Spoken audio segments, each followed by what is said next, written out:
5 years ago today, two boys carried out what would become the nation's deadliest school shooting. Questions still remain as to why the Columbine massacre happened. One of the Columbine killers, though, was taking antidepressant medication, and some experts believe those drugs may have played a role. Senior medical reporter Galen Tethrow has more. April 20th, 1999, a day Mark Taylor will never forget. I think of it every single day.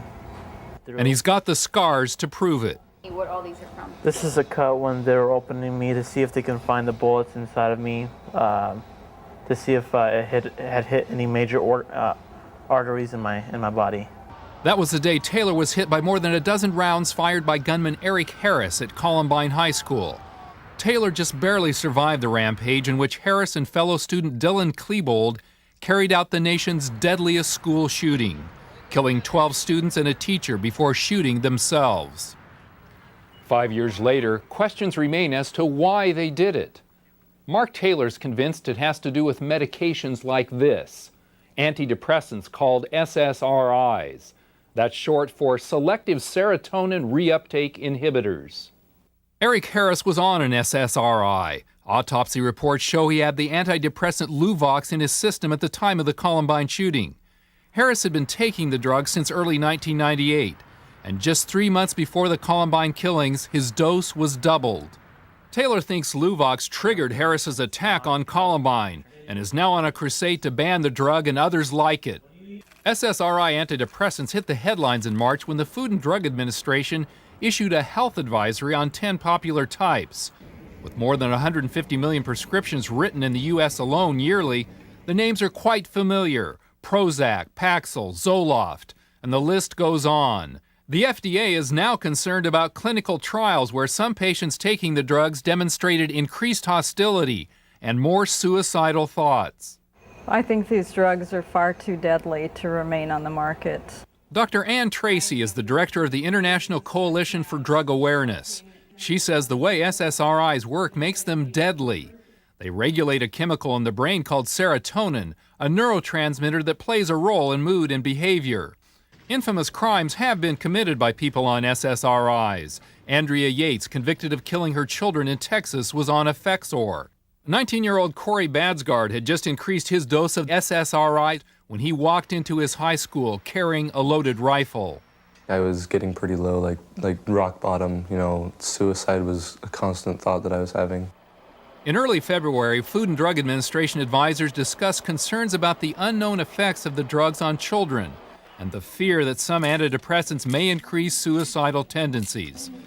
Advisors told the FDA that the use of antidepressants by children and teenagers is skyrocketing, despite lack of evidence that they alleviate depression, and some evidence that they may even make it worse. FDA officials responded by asking manufacturers to place bolder warning labels on the drugs. Dr. Aradhana Sood is a leading researcher on the effects of SSRIs and other mood-altering medications on children. She's the chair of child and adolescent psychiatry at Virginia Commonwealth University and medical director for the Virginia Treatment Center for Children in Richmond, Virginia.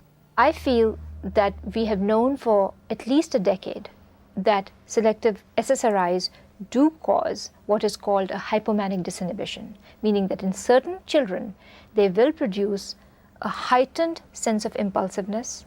But unlike Dr. Tracy, Dr. Sood says the problem is not the medication, but the physicians prescribing them. It is a wide variety of people who are, and I don't want to be patronizing, but who are not trained adequately in child psychiatry, who are now prescribing antidepressants a great deal and do not realize the risk that carries. They might think that as the child is getting more irritable, that the depression is increasing. And what they do is they increase the medication, which makes it even worse. The Food and Drug Administration estimates that in 2002, doctors wrote a record number of antidepressant prescriptions for children under 18, about 11 million. Nearly 3 million of those prescriptions were for children 11 and under. Overall, the FDA estimates that sales of antidepressant drugs in the United States increased from 14 million prescriptions in 1992 to 157 million in 2002. I find more that doctors are actually encouraging and putting lots of pressure on parents to medicate their children. The government has been reviewing the safety of antidepressants since last summer. The FDA's counterpart in Britain first sounded the alarm last year when it banned all SSRIs except Prozac for patients under 18.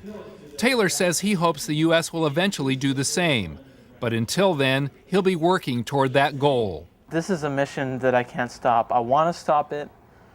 I mean, I want to get on with my own life, but it's just too important. Until the questions about SSRIs are settled, FDA officials say parents with kids who are taking the drugs need to watch for symptoms like agitation, anxiety, and hostility, signs that their children may be heading for trouble. Galen Tethrow, CBN News.